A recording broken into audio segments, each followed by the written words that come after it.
What's going on, guys? Welcome to episode 36 of the Roots of Success podcast. I am your host, Nate the Great Peterman, and today we have a very, very special guest, my man, Cameron Erman. What's going on, brother?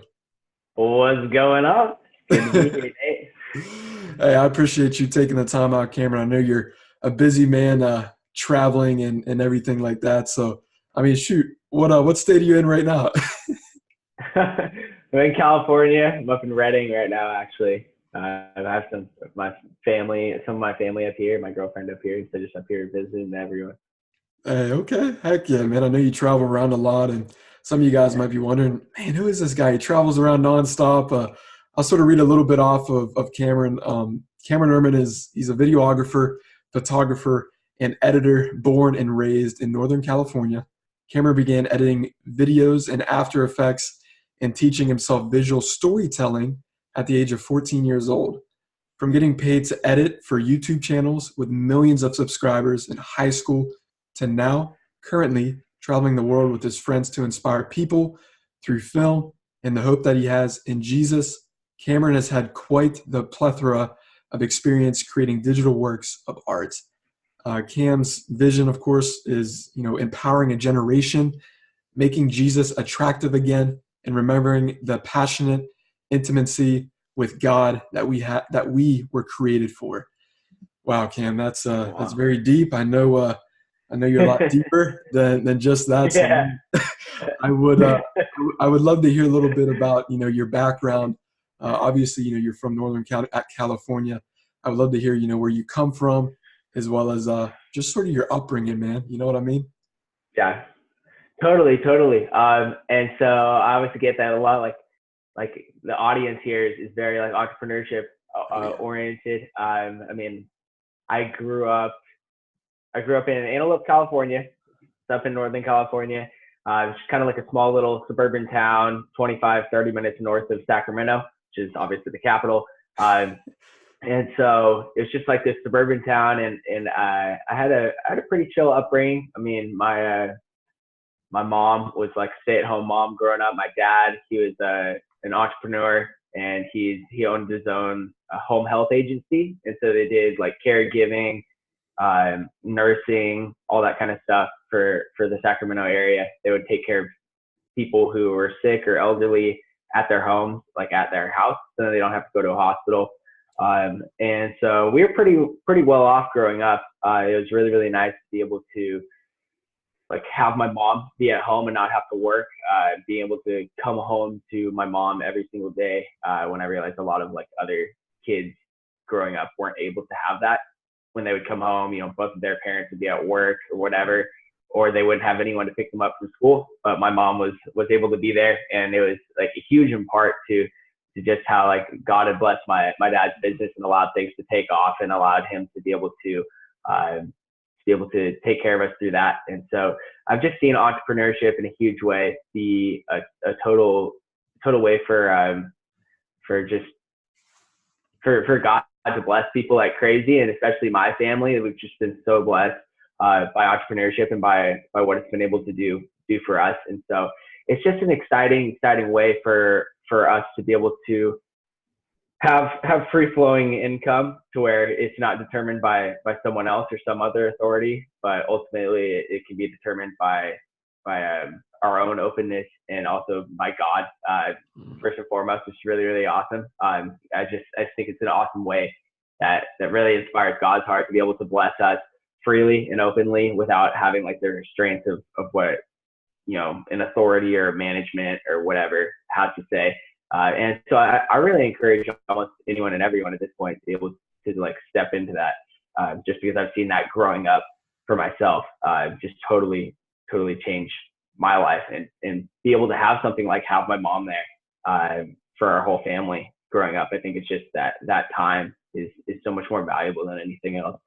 So I had that growing up, and then at school, I just hated school, dude. It was bad. Like I loved the people. There are things that I loved about it. I was pretty good at school growing up, but I just didn't have the motivation. I didn't have that grace and inspiration to really dive into school and give it my all. And so I was quite a bit of a slacker, even though I was a smart kid growing up. I was quite a bit of a slacker, and it just wasn't fun. And I didn't realize that like God had called me to something different, and He was trying to pull me into doing a lot of like video stuff. I was in high school. I started getting into editing videos, and I started seeing like these Call of Duty montages on YouTube, and and I was a video gamer back then, and I was playing like Call of Duty and Halo and all that. And so I was playing like Modern Warfare 2 and getting super good. I started doing like quick scoping and all kinds of sniping stuff and all that,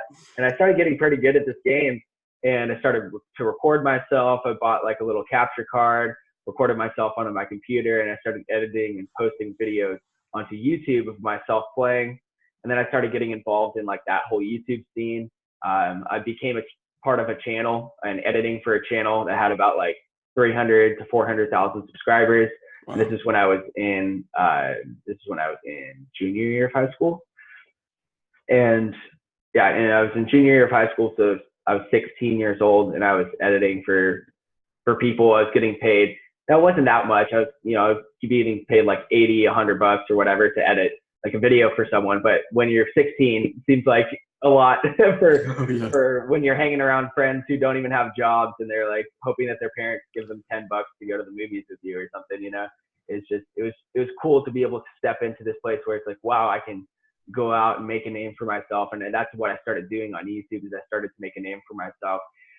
And and I started actually editing for this other channel who's even bigger. The channel that I was editing for is called Source Sniping, and I was a part of that channel. And then I started editing for this bigger channel called Phase, and I started editing for some of their people, and they had like upwards of millions of subscribers. I can't remember, it was like 1 million or 2 at that point. I think now they have like 4 million or something, but something crazy. And so I started editing for them a little bit. And then what happened was, even though I had such crazy inspiration and passion for that and for doing editing and gaming and all that, my parents at the time, they were like, hey, look, like your grades are dropping, because I had like a D in one of my classes. And so they, and mind you, it was an AP calculus class. So like I was taking like a bit harder classes and everything in high school, because I was smart, but I just didn't really apply myself. And so, yeah, I just didn't have the grace and the inspiration to really go after school. I would come home and I would be spending hours and hours and hours on YouTube watching After Effects tutorials, studying my butt off as far as that goes, and really pursuing my passions while I was at home. But I just could not find a passion for school, and I always felt so guilty about it too. I always felt so guilty that I would come home and I had no inspiration for what I should be doing, and I felt so bad, like just sitting up there and playing video games and studying After Effects and whatever else. But it was funny because looking back on it now, the people that I was involved with, they have like massive careers and are super successful and are making millions of dollars. And that's where I would have been headed, and I could have been headed if I would have followed after that.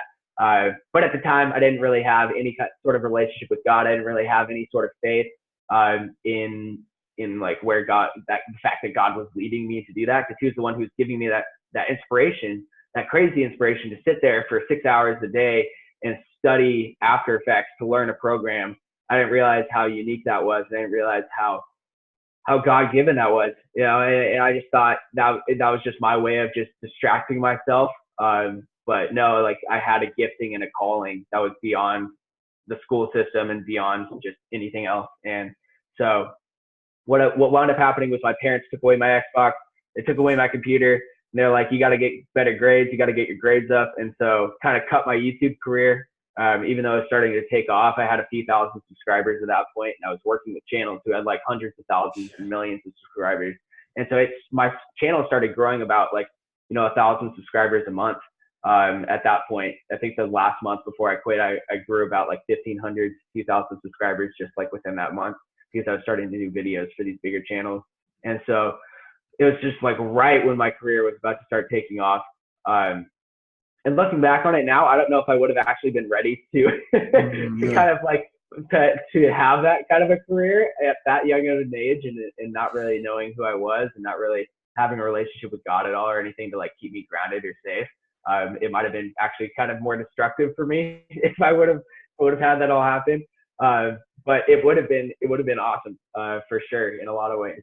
And so what wound up happening is all that stuff got taken away from me. So I just got very discouraged, and I was like, yeah, and I got very disheartened and very discouraged, unfortunately. And I just focused on school a bit more. Still did stuff like hanging out with my friends, whatever else. And wound up getting my grades up a little bit, passing the classes, all that. But really at the cost and the expense of my YouTube career and all that. And so I just think it's just like, it was such an important lesson looking back for me of just like God's divine inspiration and what's called grace. Is just like this free, abundant inspiration and motivation, and that like God gave all of us gifts, and He gave all of us inspiration, and He gave all of us gifts in different areas. And I think so much in the schooling system today, it tries to fit you into the mold of what everyone else is doing. Well, now looking back on it, I had a gifting and a grace to be able to follow after doing like the editing stuff and becoming huge in like the video scene on YouTube and all of that. And that's more so what like God was pushing me to do. And He was like, Cameron, like, I want you to do this. I want you to go after this. And He was just like fueling and stoking my fire for that. And then my parents, on the other hand, were just like, they were trying to do what was right. They were well-meaning and well-intending. They were just trying to do what was right because they loved and cared about me and everything. And I loved the living heck out of them. But they just wanted to do what was right, but it was kind of at the cost of what God was trying to do in my life and where He was leading me. And so because I didn't really have any level of relationship with Him back then, or any level of faith as far as like that goes, I just kind of trusted in what my parents were saying. And I was like, you know what, like I do have to kind of give this up. I do have to focus on school. It's the right thing to do. It's what's going to like honor and respect my parents. And so and so I wound up like kind of giving that up and focusing more on school for the next year and a half or so.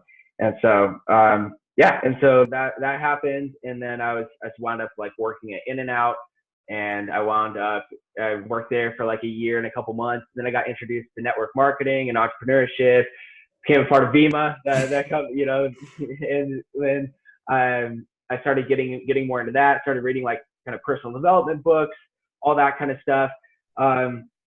And so I started getting kind of down like that trail of things. And then I got reignited for just like my passion in entrepreneurship in a lot of ways, because while I was working at In-N-Out, I mean, I did, even before network marketing, I bought a DSLR camera. It was a Canon 70D, and I started doing like a lot of filming, a lot of photography stuff.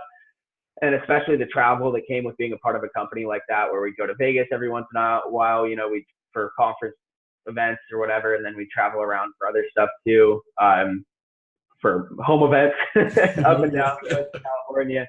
I started doing a little bit more adventuring, a little bit more getting out and traveling, and that ignited my passion for photography and videography even more. I wound up getting a drone, and all that kind of stuff. And so then I started going after that more. And didn't incorporate, but I got a business license for my own production company and everything.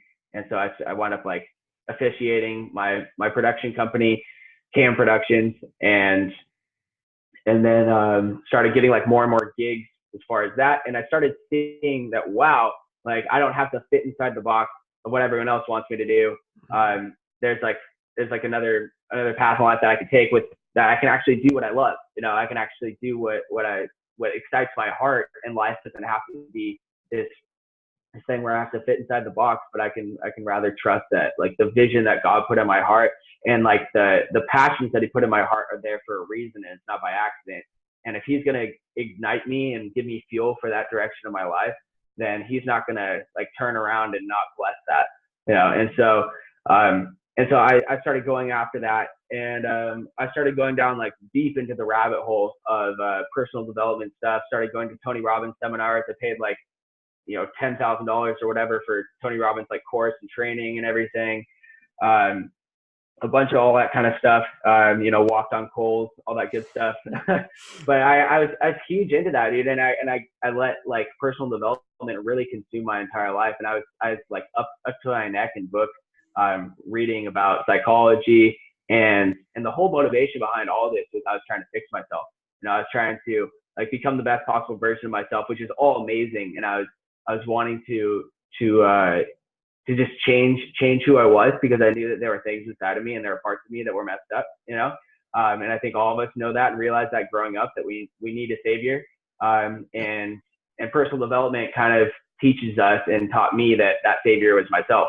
And so I spent like years and years and years, like probably 2.5 years or whatever, like trying to save myself and reading personal development books, reading psychology books. And I knew more than anyone, dude. Like there was no one that, even in the network marketing scene, as much as personal development is prevalent there was no one that I would meet that didn't know more than me, that I didn't have stuff to teach, whatever. I was like one of the people that people would look up to as far as personal development goes, because I had hundreds and hundreds of books stacked up in my room. I was reading them like crazy, trying to retrain my neural pathways and create better habit loops for greater success and all kinds of stuff, dude. I knew like everything there was to know about psychology. And I would study it more than anyone, and I would do visualization, incantation, all that stuff in the morning, have my affirmations. I would get up and go to the gym. I had this whole morning routine where I had like these, 15 steps in the morning. It's ridiculous. Like so much to do in the morning. It's ridiculous. Cause that was like one of the biggest things, it's like having your morning routine all laid out. And so, wake up, glass of water, incantation, meditation. I had like 30 minutes of meditation where I just sit there and like stare at a wall for 30 minutes, like focus on my breathing. It's all this crazy stuff, dude. And I was searching for peace through meditation, because I had like horrible anxiety and like fear of the future. I was searching for success and provision for my life, and I was like searching for that myself, and by trying to like provide for myself through my own authority and my own use of like incantations, visualizations. So, law of attraction stuff, manifesting your desires, The Secret, all that. And I was just like so consumed with this, like all this work. And I was doing so much work. I was doing a lot of work, dude, like waking up, had like 20 things to do, had like lots of meetings scheduled, had all this stuff. And I was just go, so disciplined, so like hardworking, and honestly, so self-critical. I was very critical of myself, very hard on myself. And without even realizing it, I was like so hard on myself. And honestly, deep down, I hated myself. Even though I would profess every morning, I love myself, I'm amazing, all this kind of stuff. It was very like, it was to mask over like a deeper longing for love that can't be fulfilled by self-love. And I think that's where a lot of people are at, is that they're supplementing their desire for love, because we're all created for love. Like at the end of the day, what life is about is love. And that's something I didn't even realize at that point. I was like, no, life is about success. Life is about like making your desires happen and changing the world, which is all awesome stuff. Not to discount that at all, because that's all such an amazing part of life. Succeeding and having your dreams come true and all that. But I think what happened for me is growing up, because I grew up going to church, dude. I grew up like as a Christian. I feel like a lot of us in America do. Like grew up going to church, grew up being a Christian. And I was raised in this like kind of religion of Christianity growing up. And I never really experienced a relationship with God at all, but I did see kind of like the churchianity, like Christian side of things, where it's like, okay, to be a Christian is to like go to church once a week and like try to live a little bit better. Like that's that, And so I saw that much growing up. But I saw a lot of people who would be going to church and they'd be living just like the rest of the world. I saw people who were going to church and they're like, yeah, I follow Jesus, but they're still struggling with everything else that everyone else struggles with. So I'm like, okay, that's obviously not the answer. Like somewhere along the line, because I was struggling with like huge amounts of anger growing up. I had anger issues. I would like kick in walls at home. I would like, I was an angry kid, dude. I had problems. I used to go to like counseling and stuff like that growing up. I had anger issues. I had like really bad anxiety issues too. That started to happen. later into my life where I'd have like horrible night terrors. I would have just like total fear of the dark. You know, you turn off the light in your house and you run up the stairs or whatever, like total fear of the dark, dude. I, you know, like checking over my shoulder when I'm downstairs alone, you know, all that kind of stuff.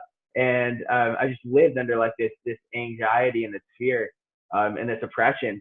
And I also had horrible lust issues, dude. You know, I had like an addiction to pornography that as much as I tried to like in my own strength break that, it just wouldn't happen. And to where it's just, you know, it's just horrible. And I knew deep down that I was like, it wasn't just a fun thing, you know, it's something that I was consumed by in my life. And I feel like anyone who's been there can totally admit to that too. It's like, as much as you want to say like, oh, this is just like whatever, it's like, dude, no, it owns you when you're in that stuff. And it owned me for so much of my life. And I started like, I had all this stuff that I was battling with, and I would go to church, and every time I went to church, they would tell me about how I'm falling short. They would tell me about where I'm not. It would just remind me of where I'm not, and it'd make me feel bad about myself, dude. I would go to church and I'd feel so condemned. I'd feel so like falling short, and I'd just feel worse about myself. And so it got to the point where I would even like talk to the youth pastors there, different people, and I was just like, yo, like, how do I get free from all this stuff? How do I? And they're just like, their answer was kind of like, you know what, like we all struggle with stuff for our whole lives, and that's just how it is. And so that just wasn't good enough for me, you know, because I would go to church, I'd feel bad, I'd try my best to live better when I went home, and it just would never work out. And so it just wound up pushing me away from church. It wound up pushing me away from God, and it wound up pushing me more into darkness in my life, because I was like, you know what, God, like if you're just going to hate on me for what I can't control, then I'm just going to, you know, dive right in, because I couldn't stop myself. You know, I couldn't stop myself from this addiction to pornography. I couldn't stop myself from feeling angry at times. I couldn't stop myself from all this stuff. I felt like God was giving me when I go to church, I felt like God was giving me like a task, which was to live like Jesus, that I could not do. And I couldn't walk it out. You know, I couldn't live holy. I couldn't live righteously, and I couldn't live free, quite frankly, you know, because like that's at the end of the day, like what the goal is, especially even within what Jesus has paid a price for and everything, is for us to be free. And as much as people want to look at their darkness that they're dealing with, their sin and all that stuff, and say like, no, this is freedom, they know at the end of the day it's not. You know, it's not freedom. Like it might feel free for like 10 minutes, it might feel like freedom for like a few hours, but the next day it does not feel like freedom. And we all know that. We've all been there. And so obviously it's not like everything that Jesus like wants us to be free from is not stuff that he was trying to buzzkill us, you know, but it's all stuff that deep down, if we were really honest with ourselves, we want to be free from too. Like how nice would it be to not have addiction? How nice would it be to not have fear and anxiety? How nice would it be to be able to, you know, sleep in peace and wake up in peace and live in peace? How awesome, like all this stuff. And so I realized that I had all these problems. Church made me feel condemned. And then I left church and I stopped going to church, and my parents would try to convince me to go to church, and they're like, you got to go to church. I'm like, I don't want to, you know? And so I just was totally against it. And I totally did not want to be, what people would call a Christian and all that. And so I professed to be like, yeah, I'm a Christian if people asked, you know, or whatever. But I did not believe. I did not have like a relationship with God. I never really knew God or had a relationship with him at all. I would just kind of, you know, that's how I was raised. Yeah, I believe in Jesus. I believe that he was like the Messiah and stuff or whatever, and he like died for our sins and everything. But I didn't really have a relationship with God at all. And I didn't really know what that looked like, and I didn't really understand that I could, to be honest, because I was just so wrapped up in my junk and my darkness that I just felt like I was a million miles away from him, you know, and that there's like nothing that could really change that. And I was always just going to be totally like pushed away from God because of all the junk that I was dealing with. And so, yeah, dude. And so I started seeking stuff into personal development, because I thought like, wow, there's a lot of people within personal development who had better results and better success in their life than people within the church, you know? And so I started seeking after personal development stuff. I started going headstrong into that, where I'm just like, look, like this guy, Tony Robbins, he's successful. He's making hundreds of millions of dollars. He's doing all this crazy stuff. You know, other people who are starting companies, you know, even friends of mine who are making, $250,000 at 20 years old or whatever other craziness. I was just like, you know what, like I'll just follow after what these people are doing. And so they were doing, all this personal development stuff. They were reading books. They were meditating in the morning. They were like all this. And so I started taking on all these habits. I started taking on all this different stuff as kind of like a coping mechanism to fix myself and to try to better myself. And I'm not going to lie, like it did work to a certain degree. It does work to a certain degree. Like anyone who's really gone all out in this stuff, it's not like you don't make any progress on anything. It's like there's a level of progress, but at the end of the day, it's not complete freedom. And like, I think deep down, we all know that. Like, there's not 100% freedom. It's like, no matter how much you meditate, it's like at the end of the day, you still have to meditate again. Right. It's like there's never an end. There's just never an end to it. And so you can always like keep stacking up like more habits to do, more things to do. Like, okay, I've meditated for 30 minutes a day for the past 6 months. And I still, the issue is I still have to meditate tomorrow. I still have to meditate the next day and the next day and the next day after that. And so it's like, there's not really an end to it. And it's kind of like, it's this peace, but it's almost like an essence of peace. But I didn't even realize that, dude, because up until that point, that was about like the greatest level of peace that I'd experienced. That was about like the greatest level of love that I'd experienced would be that self-love, when I would talk to myself and talk about myself about how much I like love myself and all that kind of stuff, the incantations and all that kind of stuff.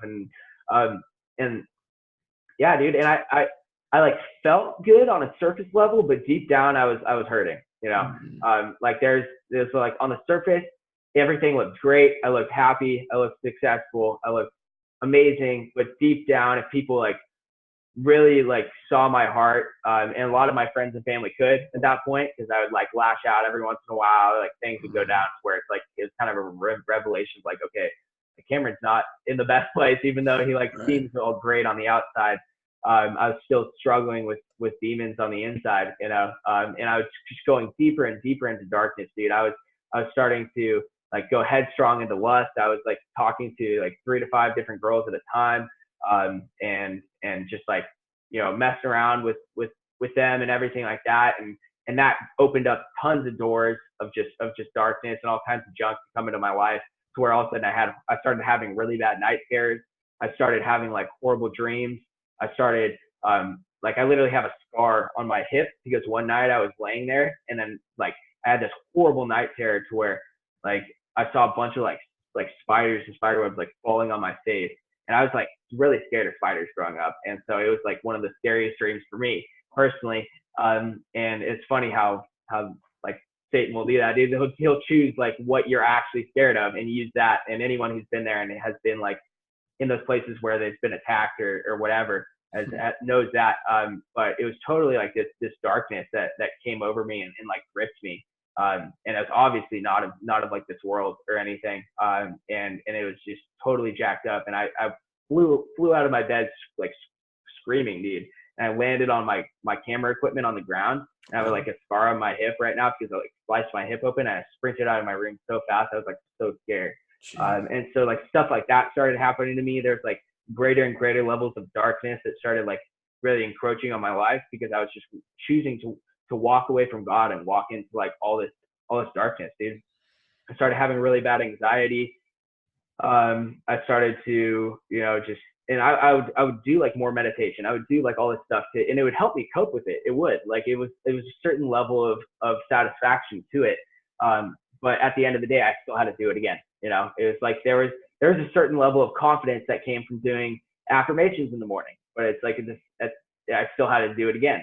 Yeah, it's true. And it's like I had to do it day after day after day. And sometimes I had to do it twice a day. Sometimes I kept it in my pocket and did it 15 times a day, and so it's just craziness. And so I wound up I had so much unrest, dude. I was so unrestful, but I didn't even realize it. I didn't realize how unrestful I was, how unrestful my soul was. My soul found no rest. There was so much going on. And I was so like overwhelmed, but not really on the outside. It was like more on the inside.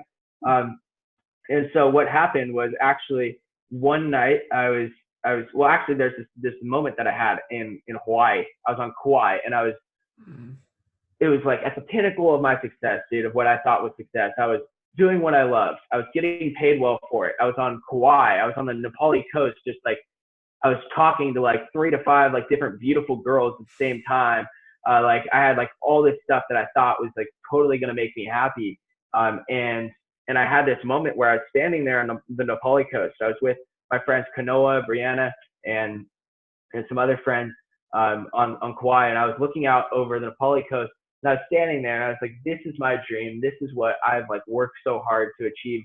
This is what all the visualization has been for. All the times I put Hawaii on my vision board, and now I'm finally here. Like all this different stuff, dude." And I had attributed it all to like what I had done and everything. You know, because we do have authority. We do have God-given authority. And if you speak something, it's like the Bible says, the power of life and death is in your tongue. And so, yeah, it also says that the tongue is like a rudder. And so the tongue is like a rudder that directs your life, directs the course of your life. And so, yeah, you do have power in your tongue. But at the end of the day, like, is that trip to Hawaii really going to fulfill you? Is that next $1 million really what you need? Like, is that what we need at the end of the day? Are you going to get to your life? Are you going to die and spend eternity like in heaven and look back on your life and be like, wow, like I'm so glad I made an extra $10 million. Like, are you going to stand before God and like look back on your life and think, wow, like I'm so glad that like I had a red Ferrari instead of like a blue Honda, you know? Is that like, and not that that's bad, dude. Like, not that it's bad to have like cool stuff. It's not like a bad thing, but like, is that really where we want to set our hearts? Is that really what matters? And I didn't realize that, because that's what I was setting my heart on this whole time, this past whole like few years of my life. I was standing on the Nepali coast, this whole life that I dreamed of, it's like played out, everything that I've worked so hard for, it's all there. And I had this moment where I just still felt the same. Mm-hmm. And it was so scary, dude. It was so scary, because everything that I worked for, I worked so hard. And here I was standing at the pinnacle of my success, and I still felt the exact same as I did when I started. Wow. And it was just this really sobering moment for me. I was just standing there, looking off the Nepali coast, just staring at like this amazing creation that was before me. I was doing what I loved. I had everything that I dreamed of. And I still felt empty inside. I still felt unfulfilled. I still felt like I was missing something when I thought I had everything. And it was really sobering to me, dude. And it was like almost scary.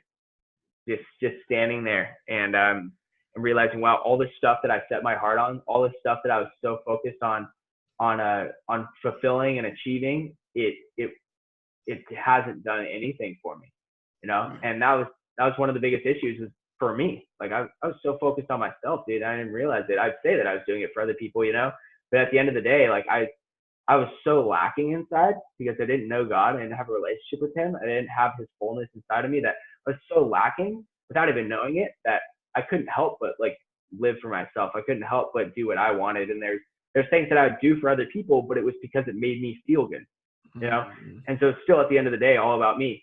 And so I just had this crazy moment, dude. And I left feeling a little discouraged, to be honest. But luckily my friend Kanoa, he's like a very strong, like believer, and he actually knew Jesus. And that was like a whole nother thing, dude, because I went over there, and this guy who I knew, who's like in like network marketing with me, he had like some level of like personal development or whatever, but he what he really had was like a strong relationship with Jesus. And I went over there, and he was like more loving, more giving, more kind, more peaceful, all this than I was, you know. And I knew that I had been working like way harder than he did, you know, and I knew that I was like doing way more. And I was like so frustrated, dude. I was like, what books is he reading? What like affirmations is he doing that I'm not, you know, like what is he doing that I'm not doing? And it like ticked me off, because no matter how good I was trying to be, he was still beating me, you know. He was still winning. Yep. He was still being like a better human being than I was. And it made me angry to a certain degree. Like I loved him and I couldn't help but love him, because he was so loving towards me. And he was so like kind and so gracious and so like so forgiving and so giving. Like he was so generous. And I was like, why can't I be that generous? Like what do I need to be that generous? Like I wanted to be, you know, I had like this jealousy almost, you know, towards like who he was. And this whole time I didn't realize that what he had that was different than me was a relationship with Jesus. Mm. And he was receiving, he didn't just receive like some incantation, some like whatever, some like way of thinking. It wasn't like he had like a different way of thinking. He had Jesus, and that's like far different. He had like the person of Jesus. He had Jesus himself, inside of him and with him. And that's what I really didn't have, because I'd edged God out of my life, and I had totally like gone the other direction, because I had this wrong belief growing up that like if I wanted to do something and be successful in a certain area, then God wanted me to do something else. It's like if I wanted to be like a professional videographer and travel the world, then God wanted me to like stay at home and feed the homeless, or whatever, like do like the exact opposite. Or he would want me to just like, I pictured giving my life to God as in like sitting in church my entire life, not doing anything with my life.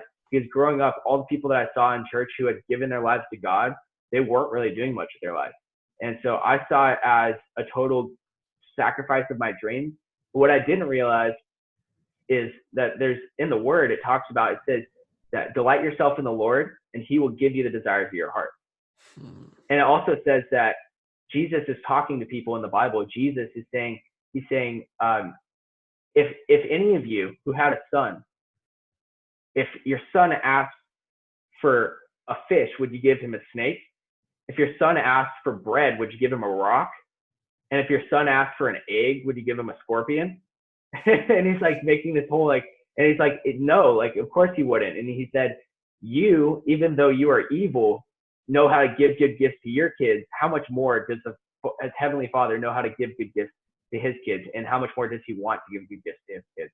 And so I didn't realize, wow, like God's on my side, and God, I didn't realize that God like wanted me to be happy. He wanted like, and it's not happy in a lot of the ways, because there's a lot of ways where it's like I thought I was going to be happy through like being with 5 different girls. I thought I was going to be happy through making having a bunch of material objects. And so there's certain things like that where God's like, no, that's like not the path for you. Like that's not what's going to make you happy. But it's because that he knows our best interest more than we do. And it's because he knows that, and trust me from experience, that he knows that going down that road, it's not going to be what fulfills you. And it's just not. And so it's not that like for that kind of stuff, it's not like he doesn't want to bless you. It's because he's like, I know that that's just going to destroy you, and actually out of love that he doesn't give us certain things. But there's so much that he does want to give us. And like, I've only seen my video career take off more. I've probably made 5 times more money since I started following Jesus than before, but at the end of the day, it's like, it's not even about that. Like, it's not about that. Like, life isn't about that. Life isn't about how much you're making. The reason why God has been able to bless me is because I don't live for that anymore. I don't live for how much money I can make. My focus isn't how much money can I make. My focus is how can I honor God and change the world with what you want me to do, God. And my focus is so shifted. And because of that, he's just blessed me. Like, I don't even have to market myself as a videographer, really. People just come to me. And it's crazy. It's so crazy. I've spent, like, there's been moments where I'll like really focus. I'm like, okay, I have no money. I need to get money. And then I'll do like crazy, like marketing schemes to try to get people to like buy videos from me and have them hire me. And I do I have all these crazy schemes and try to figure it out. And then like for a few days, I'm like pumping Instagram ads. I'm like trying my best. And then I'm spending time with God or something. And he's just like, Cameron, like, just trust that I'm going to provide for you. Like, you're not your provider. I am. And I'm just like, shoot, like, you're so right. Like, what the heck? I've been so like trying to like provide for myself that I totally forgot about you, God. And then I was like, all right, whatever. And so I give up of like kind of working and trying to do it on my own. I'm like, all right, God, I trust you. Like, I give up. Like, I'm done trying like so hard to try to earn money. And then I wake up the next morning and someone texts me. It's like, hey, like, oh, I'd love to pay you $4,000 to do a video for me. And then it's like, okay, God, and it's some person that I didn't reach out to them. Right. They didn't even see any Instagram ads that I ran. They like, it's so funny because it's so obviously not attached to anything that I did. No, I know what you mean. So like, I know it's like so like out of the box, and I'm like, okay, God, like that's like obviously you. And it's so funny, dude, because I like did all this work, and then God's like, hey, look, like stop working so hard for something I just want to do for you, you know. And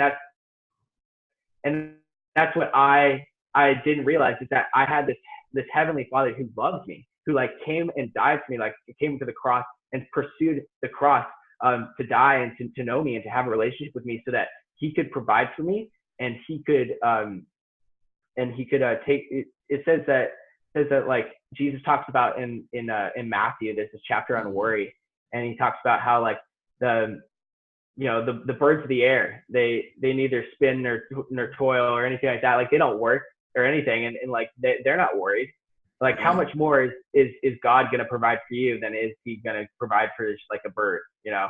Like how much more is God going to provide for you than like the grass and the flowers that grow today and are gone tomorrow, you know? Like how much more does he care about us? And it's just so awesome, dude, because there's this place of relationship with him that I didn't realize, where he wanted to bless me with all the stuff that I was working so hard to pursue after. And that the enemy was honestly like leading me down the path of destruction, away from God, being like promising me, hey, through meditation, I'll give you peace. Hey, through incantations and affirmations, I'll give you success and I'll give you money, Cameron. Like that's what like the enemy's trying to lead me into, like all this self-works and all this like denying God, being like, no, God's not good enough to bless me without me doing all this work, you know. But he is. And he is like, I can't say that enough. He is, you know, like he is that good. Yeah. And he does love us that much. And so what happened was, I had this moment where I had that moment on Hawaii, and then I came back to my house, and I was actually home alone, because my brother, he was off at Arizona State University, down in Phoenix, or is that actually in Mesa? He's at like the other campus, but he was down there going to school.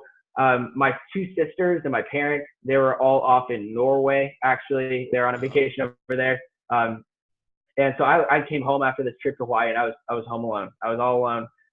And I was up in my room, and I was actually on Facebook, and I watched this video from Isaac Chacon and Luke Hessler. They posted this video. It's like Luke was sharing his testimony. And these are people that I looked up to in the business realm, especially Luke. He was making about $250,000 at like 21 years old. And had like the success that I was wanting to go after. And so I was like following after this guy. This is before this is like after the Hawaii trip. I hadn't really had any revelation or realization of why my life sucked so bad yet, you know. But I just realized that my life did kind of suck in a way. It wasn't like bad circumstantially, but like deep down I didn't have like this I was empty, you know. And so I clicked on this testimony video, and I started watching this video, and Luke was just sharing about how these crazy encounters with God he had at this camp that he went to over on the East Coast, where they went out there to serve. They went out there to spend time with Jesus and have all this, spend time with other people too, and all this. And he was talking about these crazy miraculous things that were happening. And right in that moment, what happened was God himself, Holy Spirit, came and visited me, and I felt God's love like wash over me for the first time in years. Dude, I felt God's love for me for the first time since like early high school, when I'd gone to like a winter camp. And in that moment, I felt such an overwhelming sense of his presence right there with me.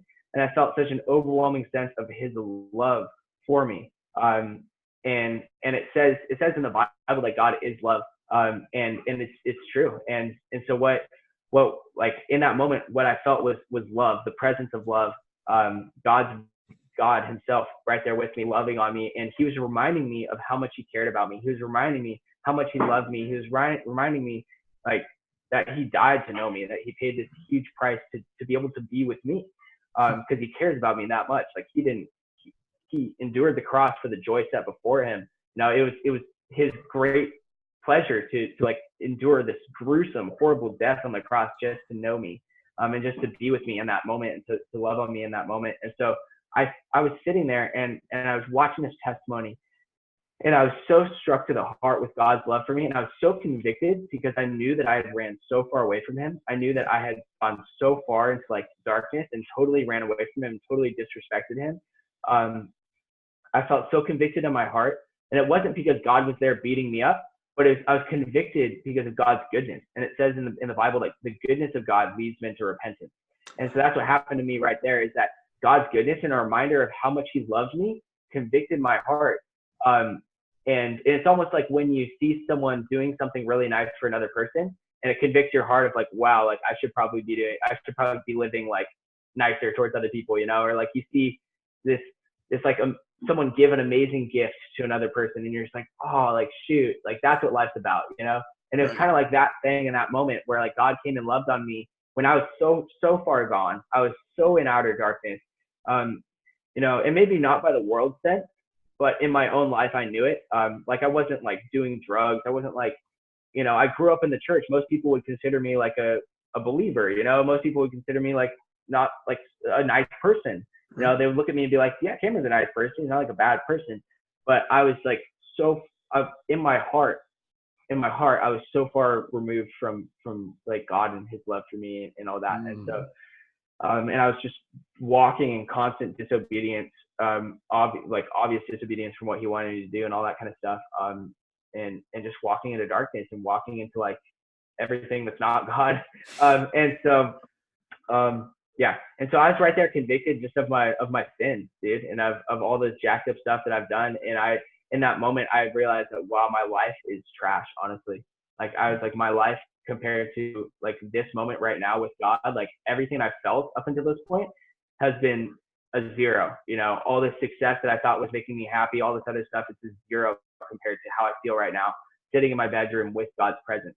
I'm like, God's presence is so much better than that car that I want, so much better than that new camera that I want, so much better than a trip to Hawaii, and I felt in that moment more peace, more love, more happiness than I'd felt ever in the past 3 years of personal development, the past 3 years of running from God, running into the world, of sleeping around, of like whatever, dude, of like even meditation and incantations and affirmations and visualizations, visualizing myself the best life ever. None of that compared to the love that I felt in that moment and to God's presence. And I realized in that moment, I'm like, wow, this is everything that my soul's been searching for. All the peace that I was trying to find through meditation, all the self-love that I was trying to find through affirmation, all the success that I was trying to find through visualization, like all this stuff, it does not compare to this right now. Like this is so much greater and so much, it fulfills me so much more than what all the stuff that I had in the past few years through personal development. And so in that moment, what happened was I gave my entire life over to Jesus. I said, Jesus, I don't want my life anymore. I said, I'm done living for myself. I don't want my life. And in that moment, he came and he completely like washed me clean and delivered me, dude. Like I had like demons, bro. It was jacked, I was crying on the floor, like in God's presence and in his love. And I was just like sobbing, just like wailing, on the floor. It's just like, just like totally just breaking down, in the best way ever, dude. It was amazing. It was amazing. Yeah. And I had this moment where I felt like I was going to throw up. And so, because I thought for me, I had no grid for this at all. I just felt like I was going to throw up. And so I went over to the sink because I was like, I figured I was just like crying too hard. I was crying so hard I was going to make myself like puke because I was crying so hard. And so I went over to the sink and I threw up, and nothing came out. And it was so weird because I felt something come out of me, but no physical thing came out of me. Huh. Isn't that crazy? Yeah. And so it was insane because it felt like I had thrown up, and then I looked in the sink and there's nothing there. And I didn't realize that was deliverance. That was like deliverance from my demons and deliverance from like the torment that I was experiencing inside. And in that moment, I felt like this crazy level of rest. I felt like this crazy level of like peace and everything wash over me. And for the first time in I can't even remember how long, dude, I went to bed that night and I had the best night's sleep that I've ever had in my entire life. I was so restful and I was so like at peace. And I felt so loved, most importantly, because I think a lot of us don't realize that, like, this like fear that we're dealing with, this anxiety, this like hatred, this bitterness, this anger, all this that we have inside that's destroying us is a lack of love. It's a lack of intimacy with the one who is love, who God is love, you know, and apart from God, there is no love.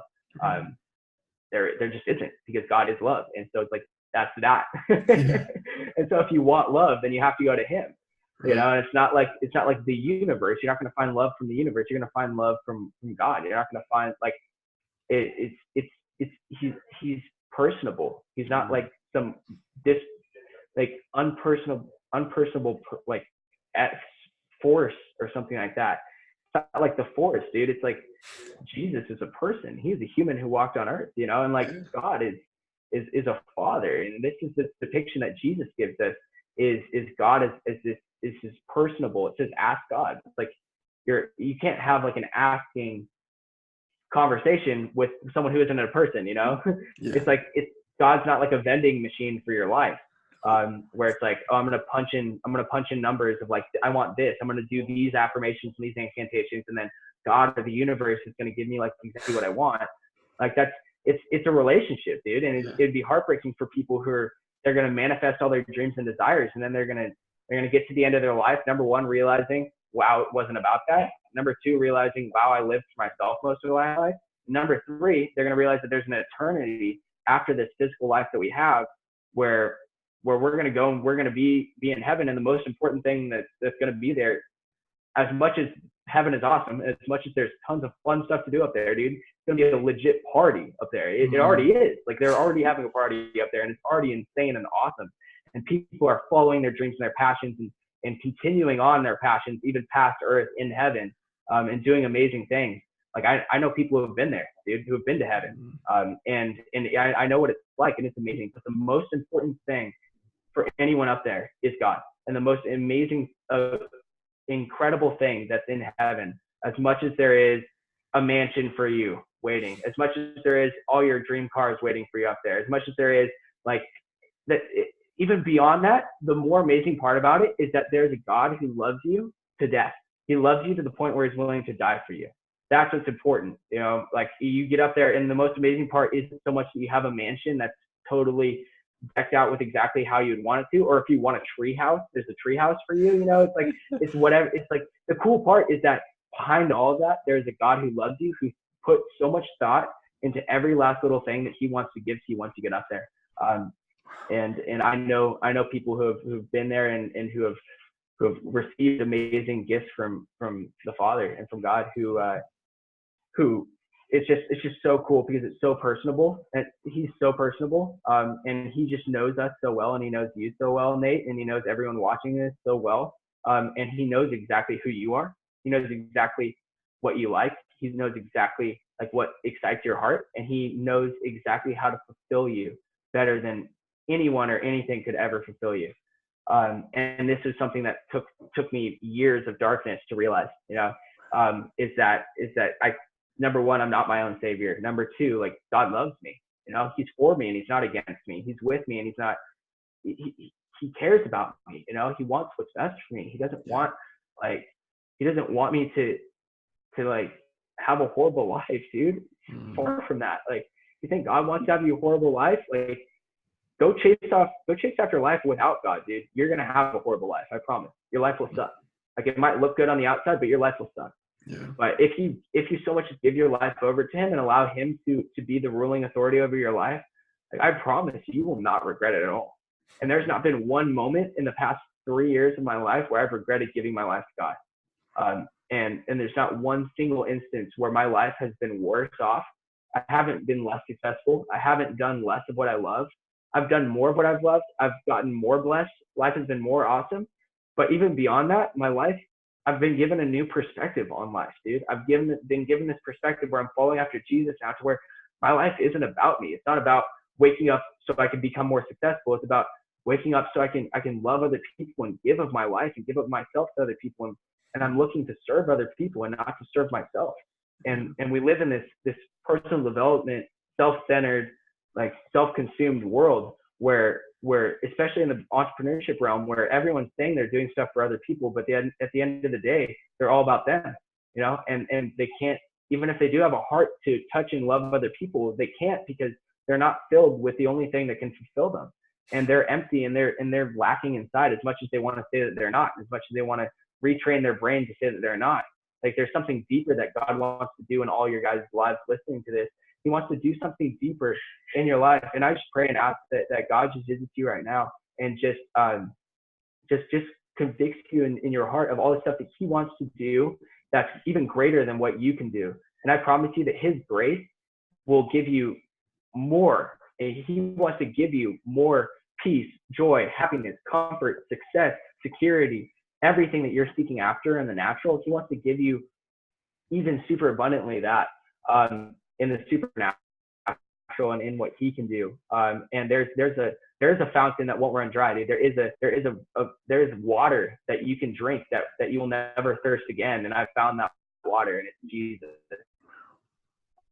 And I know that when I tasted and seen that he is good, and I tasted of him, and I experienced him, I no longer need all this other stuff. I no longer, my heart isn't racing after this new car or this new whatever, but instead I can just give and serve my fellow friends and lay down my life for them. And Jesus says that no greater love has anyone than this, than to lay down his life for his friends.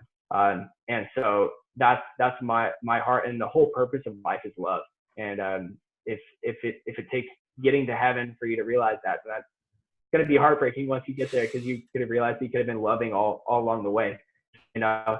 And it's crazy because it's going to be a huge culture shock for people when they do get to heaven, because everyone up there is serving each other. Everyone up there is thinking about how they can bless their friends, how they can do things for their friends. They're not up there just like wallowing in all this gold and money or something. Mm-hmm. They're like, that doesn't even matter up there, dude. It's literally like incompatible. It's incomputable. Like, it's not even, it makes no sense up there. Like rolling around in gold coins up there is like the equivalent to rolling around in mud here. You know, it's like, it's like you look at someone and be like, why are they doing that? You know, it's like so silly. It's the same thing up there. It's like people are the most important thing. Yeah. And I feel like if God has a message for all these people on here right now, is he's wanting to say, like, look, like, people are the most important thing. It's not your success. It's not anything else. What matters is love, and what matters is others. And you weren't created, like, our literal design. We were not created to live for ourselves. And so long as you live focused on yourself every day, you're always going to feel unfulfilled. You're always going to feel like it's just not going to work. It's just not how you're created to live. But the issue is that when we are torn away from God in the Garden of Eden because of our sin, when we are torn away from God, we didn't lose a religion in the Garden of Eden. We didn't lose like money in the Garden of Eden. We didn't lose like anything else in the Garden of Eden. What we lost was a relationship. And that's what destroyed everything, was we lost this relationship with God. And so that's it right there. Is we lost that relationship, and then all of a sudden we had a void with this God-shaped hole in us.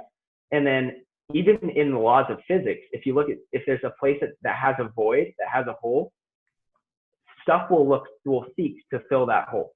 Like, even if you think of just like, if you create a hole in the ground and you just leave like a giant pothole like a mile wide in the ground somewhere on planet Earth, what's going to happen after a year's time? That hole is probably going to be filled with water, probably going to be filled with like other plants, probably going to be filled with weeds, probably going to be filled with whatever, dude. You know, it's like, that's just how it works. It's like, we have this hole, and it's like this vacuum inside of us where it's like we're trying to stuff stuff inside this vacuum. And that's what I was trying to do. Is I was consuming more. I was like trying to like consume all this different stuff. You know, more experiences, more people, more girls, more like whatever. Trying to more money, more affirmation from myself or from others. And none of this could fill this void, where at the end of the day, it's just, none of it was sufficient. And and then God came and he met me and he loved on me, and that void was filled.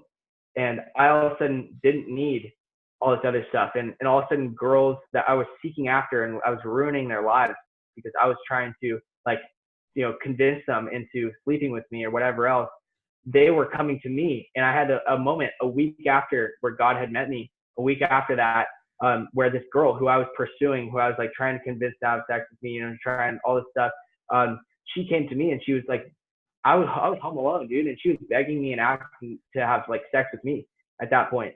And in my heart, the thing that is so crazy, because what rose up in my heart wasn't like ooh, this is perfect. I'm home alone, and like this girl wants to like drive over and have sex with me. Like what rose up in my heart was like Father, this girl doesn't know who she is. Like this girl doesn't know you. Like she's so hurting. She's trying to fill this void in her life with me that you need to fill. She's like, her heart is aching and hurting. And I was just like, had this new perspective where it's like, wow, God, like I would just in my past life just enable this girl and like have her feed off of my love in this vain shadow of what she's really searching after, when she's really searching after you, God. She's really searching after intimacy with you. Where after a long hard day, like she was saying, she's like, I've had like such a long hard day, like I'd love to like have sex. Like she's seeking after intimacy, but she doesn't realize that intimacy that she's designed in those moments where it's hard and stuff is you. And that like if she were to come to me, she would leave feeling like more disgusting after she had left. She would feel more violated. She would feel like less love because she would get like a hit of love and then realize, wow, that wasn't the real thing, you know, because all I was wanting to do was just use her to like feel better about myself and to like get like this physical high off of her, where I was just trying to mask my own pain. And it's just this whole like disaster, dude, that it's just whole disaster. And so it was crazy because in that moment, I actually did invite her over. And I wasn't even tempted at all, dude. I was sitting with this girl who's wanting to have sex with me, who I thought was beautiful. She's a beautiful, super attractive girl that I was pursuing before. And she was like wanting to she was like trying to kiss me. She's trying to do all this stuff.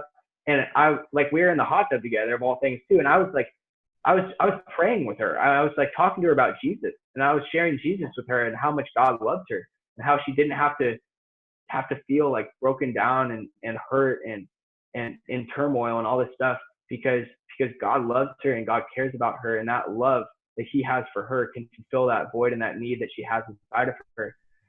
And yeah, dude, and I just had this moment where I was praying over her and I was realizing, wow, God, like you changed me from the inside out. I no longer am having to battle or fight lust. I'm no longer having to battle or fight like any of this sin. You took that away from me. Like you claimed me from that. Like God wanted to give me the supernatural grace to be free from sin. It's like Jesus didn't just die to forgive you of your sin. He died to make you free from sin. He died to make it so you don't have to walk and live in darkness anymore. And he died so you can have that same encounter like I did right now. Wherever you're sitting, wherever you're at, God's there with you right now. God is omnipresent, and God is there with you, Nate. He's there with me right here. If you're listening to this in your car, he's in your car with you right now. If you're in your bedroom alone, he's there with you. You're not alone. You're never alone. God has been with you every step of the way. It's just what you've allowed him to do in your life that has dictated the course of your life.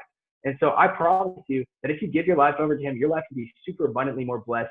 If you're listening to this podcast seeking after success, like I know most of the people on here are, trust me, it would suck to get to the end of your success and realize that you're still unfulfilled. It would suck to get to the end of your life and realize that you did all this stuff, but you never knew the one who created you. You know, it would be a hard reality to get to the end of your life and to come face to face with this one who loved you so much that he died for you, and then have him say, "Depart from me, I don't even know who you are." You know, that would be scary. It'd be scary to say that you know God, to say, "Yeah, I'm a Christian," and then get to heaven and know nothing about this God that you can know right now. Not even turn and look at him, and not even face him, not even turn away from your sin and your darkness and all this stuff that you let consume you, and allow him to clean you so you can have a good relationship with him. And the purpose of being free from sin is so you can have a relationship with God. It's not because God's like super ticked off at your sin. He just is ticked off that he can't have a good relationship with you, because it's like if your kid came home every day and he like was so ashamed of himself that he just ran up to his room and hid from you, you know, like, and that'd break your heart as a father or a parent. You'd be like, dude, I just want to be with you. And it's like, and then your kids like won't even let you, like locks the door on you, won't even let you in their room. And because they're like wanting to do their own thing and wanting to disobey you, and out of their own shame and their own agony, they're like locking you out of their life. That's what we've done with God, where we're like wallowing in our sin. We're wallowing in our darkness. We know that it's not what God wants us to do, and it's not like what excites his heart. And so we like run away from him, when in reality, he's like, hey, let me give you a hug. Like, I know you're dealing with this darkness. I just want to be there with you. I want to love you.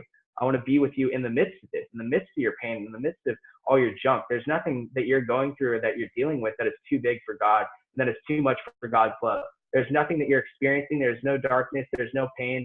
There's no agony or suffering that you're experiencing that God doesn't want to touch. And there's no separation. There's nothing that can separate you from God's love. There's nothing. And there's nothing that can keep you from God's love. And no matter how much darkness you've done, no matter how many bad decisions you've made, God still loves you, and he still wants to have a relationship with you. He still cares about you, and he still wants to come and make you whole and change your life and make you love yourself more, love your life more, love him more. Like, have what you're created for. Like, have this relationship that you were designed to have this intimacy that from the beginning in the Garden of Eden, you were designed to walk hand in hand with God. And we've shut him and edged him out of our lives because we thought that, you know, like I want to live in my darkness. I have darkness. I don't want God to touch this area of my life because I'm ashamed of it. I feel like a piece of crap because of this, whatever. God's like, no, you're not a piece of crap. You're my son. You're my daughter. I love you and I care about you and I want to help you. You know, and like that's God's heart, and that's what he has for us. And so don't try to fix yourself. Don't seek after personal development in a way to like fix what God needs to fix. Don't seek after all this stuff because I've tried it, dude, and it's such like what it did for me was this, and what God's done for me is like this. You know, it's so different. Like there's this peace that I got from personal development. The peace that I got was this from meditation. The peace that God gave me was like super abundant, dude. I was like, I feel like I could just sleep for the next million years. You know, I'm so like rested. You know, I'm so like abundantly peaceful. Like there's this joy that I got from like personal development that was like that. No, there's this joy that God gives me that's ridiculous. Like I can be going through the worst of trials, like have $15,000 worth of business equipment stolen from me. You know, tons of broken hearts in the business because all of a sudden I have their music video that I don't have anymore. Their content that I don't have anymore. Photos that I took for them that I don't have anymore. A whole Europe trip that I filmed that I don't have anymore. Like so much memories for 2 years of my life that I don't have anymore, dude. Like all this great hardship. And in the moment of that, I can have joy. And I can have this love and this peace that surpasses all understanding, where people look at my life and be like, Cameron, you just have $15,000 ripped out of your hands. And it's all like stuff that God's blessed me with. It's all stuff that I've used in business. It's all stuff that's really like close and near and dear to me. You know, my camera, my lenses, my MacBook that I bought the week before. It's a $4,000 computer stolen from me. And I bought it a week before it got stolen. Like I literally dropped $4,200 on a computer and it got stolen a week after that. You know, I had a $6,000 camera that got stolen from me. I had a couple $1,000 lenses that got stolen from me, like probably $2,000 worth of lenses in that camera bag. And I had a hard drive that had two years worth of like footage and photos and memories with like my girlfriend, with my family and all this. You know, it's like great tragedy, dude. But in the midst of that, like God was with me and he loves me. And I know that he was fighting for me and that he didn't want that to happen. He doesn't want bad things to happen. He's not the author of destruction or stealing or loss or any of that stuff. And I want to tell you guys like today too, that God's not the one who comes to steal, kill, and destroy. He's the one who wants to give life and life more abundantly. And that there is an enemy. There is darkness in the world. There are two forces. There is a battle going on and we're in a war zone. And just because bad things happen to you, just because, you know, like I've been like molested, bro. I've been like abused as a kid. I've been like all this stuff. I've had horrible stuff happen to me. You know, if you want to like talk about how your story's worse than mine and I don't get it, like it's not true, you know? And there is joy, there is love, and there is life on the other side of that, but it comes through the healing that comes through love, that comes through God and comes through Jesus. And there's no way to the Father, there's no way to love except through Jesus. And that's Jesus's words. So it's either he was lying or he's right. You know, it's either Jesus says, I am the way, I am the truth, I am the life. There's no way to the Father except through me. There's no way to God except through me, Jesus says. It's either he was lying and there's plenty of ways, or Jesus was right and he was the Messiah and he did work miracles and he did die for our sins on that cross. And he is the only way to this relationship with God. And the cool part is that there's nothing you need to do. All you need to do is say yes. And all you need to do is receive what Jesus did for you and count yourself as worthy of love. Don't think, oh, I'm not worthy of that gift. I'm not worthy to know God. I'm not worthy of this. Well, the cross says differently, dude. Jesus says differently. He says you are worthy. You are worth dying for. You are worth like God himself coming to this earth and dying for. Like all other religion is man trying to get to God. Jesus is the only religion, so to speak, where God came to man. And it's like people think that, wow, this world's so jacked up. If God was real, he should do something. And the sad reality is he did 2,000 years ago. He did something 2,000 years ago. It's just whether we want to accept that truth and allow him back into our life to change and help us or not, dude. And there is protection. There's supernatural protection from tragedy. There's like all this other stuff where we see like all these bad things happen. God's not the author of any of that junk, dude. He's not the one who's authorizing and writing permission slips for tsunamis, diseases that 2-year-olds have, and all this other junk. Like he's loving. He's more loving than any of us. He is love, dude. He doesn't want any of that stuff going down. He doesn't want any of this junk happening. And we pin so often everything against God and say God's in control, which I heard so much in the church growing up. God's in control. God's in control. And the reality is he's not. He's not in control of everything. And that would be really bad if he was, because that would mean that all this junk that's happening is because God's deciding that it should happen. And it's not true. And if you look at the life of Jesus, it's nowhere in his life. Like all he did was go about healing the sick. Like why would he heal the sick if God was the one who gave them the sickness? If God was the one who said yes to them having the sickness, why would Jesus go about healing people then? Why would he, like all he did was heal people. He never denied anyone healing who came to him.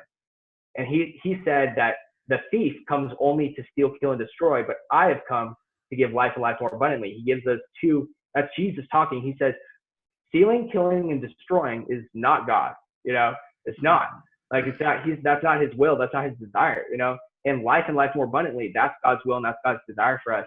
And so just know that God is good. That God is on your side. That God loves you. He cares about you, and he wants to have a relationship with you so much to the point where he went to the cross to die for you and to pay the price for you, to where you don't have to pay the price. You don't have to pay any price to know God. You don't have to meditate enough. You don't have to do incantations enough. You don't have to do enough affirmations to receive this love, to receive this grace, and to receive this fullness that he wants to bestow upon you.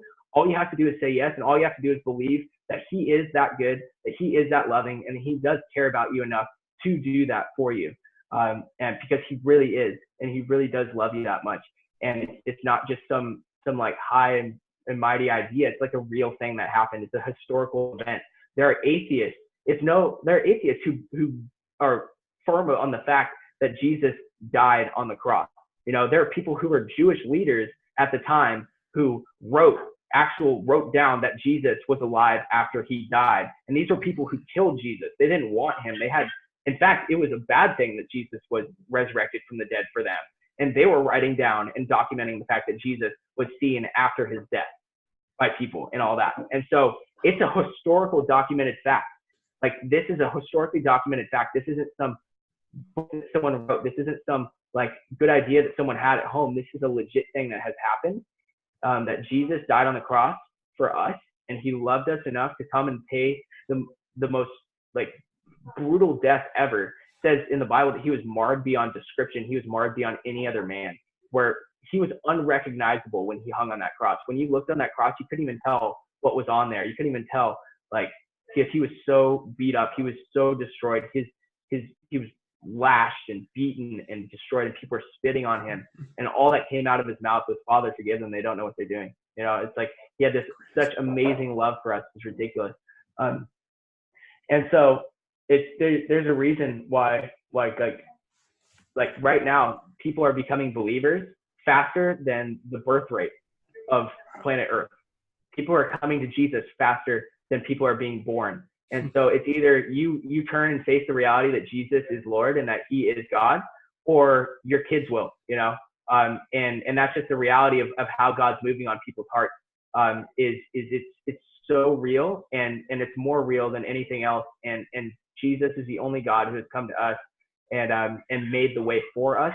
And all the other religions out there are man trying to sacrifice enough, do enough to please this God who is wrathful towards them and is cursing them and whatever else, and it's just so amazing. And so at the end of the day, what changed in my life is I realized religion is dead. Religion is not what it's about. If you do want religion, it's like loving other people. It's walking in holiness and being holy because God is holy, being perfect because God is perfect, because we're created to be holy. We're created to be perfect. And that's what we're designed for. We weren't created to walk and live in darkness. We were created to be holy just as God is holy. And walking in darkness is only doing ourselves a disservice. It's only doing other people a disservice. It's only doing God a disservice, and it's not helping anyone. And so to continue to walk in darkness, it's just like, it's just silly, you know, especially when Jesus has paid a price to make us free from it. And to not team up with an enemy who wants us dead, you know, because I'm like, in my darkness, dude, I had horrible panic attacks, horrible anxiety attacks, where I also had like, you know, like horrible dreams and night terrors.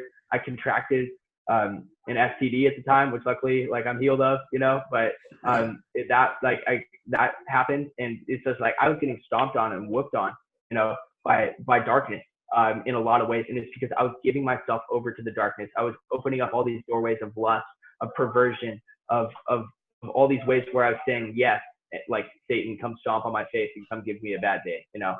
Where I was trading what I wanted for what the enemy wanted, which is more ground and more footholds in my life for him to do bad stuff. And so that the amazing part is that Jesus paid the price and made the provision for us to be 100% free from that. And so to deny that gift is to honestly not only deny what Jesus has done for you, but to give yourself a worse life. Like your life will be worse by not having Jesus in it. It won't be better. I promise to anyone listening to this. Like your life will be so much better with Jesus in it, in all areas, in all ways, because God loves you and he's for you. And it's a lie that he's against you. And it's a lie that he doesn't want what's good for you. And it's a lie. That's the same lie that took Adam and Eve away from God in the garden, was that Satan said, oh no, God's holding back from you. He doesn't want you to eat from the tree of the knowledge of good and evil because he doesn't want you to be like him. Well, the issue is that it says even before that God created man in his image. And so we were already created to look and be just like God in the garden. And so the lie that Satan was feeding them was that God's not as good as he says he is, that God's a liar, and that he doesn't want you to be blessed. He doesn't want you to have a good life. He told you not to do this because he knows that if you do it, you will have a better life, and God's holding back on you. And God's not holding back on you. He's not holding back anything. If anything, we're holding back on ourselves because we're believing the lie. And you can see the fruit of believing that lie with death, you know, that they died in the Garden of Eden, that they had spiritual death happen to them. And death started taking over the entire world once they believed the lie that God was holding back on them, that God wasn't as good as he said he was, and that his word isn't true. And so, yeah. And so I just can I just pray real fast? Is that all right? For sure. Lord Jesus, thank you so much for everyone listening right now. Thank you so much for your love for them and how much you care about them. Thank you for just moving on everyone's hearts right now. And thank you for just a tangible expression of your physical love for everyone listening right now. Holy Spirit, thank you that you're there with them right now, that you are with each and every single one of these people listening, and that you are loving on them right now, that you're giving them a tangible expression saying, I love you, I care about you, I'm here with you, and I've always been here with you, and that has never changed. That if you're seeking after success, that if you're seeking after the best life, that just as I said before, Jesus is saying right now that if you try to hold on to your life, you will lose it, but if you give up your life for my sake, you will find it. That's what he promises us. He says you will find life if you decide to give it up and stop living for yourself, realize that it's not about you, and then follow after me just like I did, where I gave up my life and found joy in giving of myself towards others.